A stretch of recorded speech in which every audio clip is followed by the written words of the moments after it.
Preguntes sobre la temàtica. Per què comences el relat dient que li falten 2 mesos per morir i al final no mor? Aquesta és una pregunta de la Mariona. Per posar una mica d'intriga en el relat. Per veure, aviam, doncs és que tot estava encaminat a que es morís i al final representa que aquell soldat alemany doncs li va perdonar la vida, però sí, era molt fàcil que hagués disparat el gatell.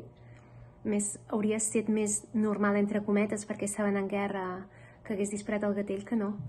I això, doncs, la vida té aquestes coses que et sorprèn i en aquest cas, doncs, jo us estic explicant això perquè aquell soldat alemany no va apretar el gatell quan va veure que el meu avi s'escapava a camps a través i que era un nano de 16 anys espantat i el soldat alemany el va, entre cometes, perdonar.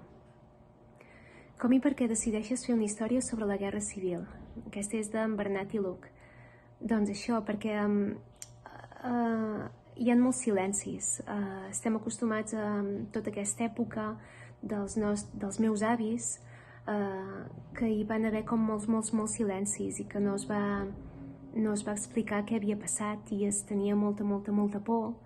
I crec que explicar les coses va bé per tothom, tant per que ho ha passat com per als altres que puguin aprendre i no passar-ho. Ara es té més tendència a explicar, doncs, per exemple, la Michelle Obama va explicar que tenia una depressió, o gent valenta que explica la seva temàtica amb el càncer, i en canvi abans no es deia res, abans es feien silencis i no es deia res. I jo crec que sí, que s'ha d'explicar i per tal de que tots pensem en com podem aprendre dels errors passats.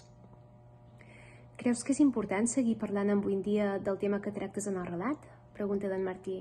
Sí, per això que us he dit, que jo crec que les coses s'han de fer parlant-ne i crec que parlant-ne doncs s'evitarien molts errors que continuem fent una vegada i una altra.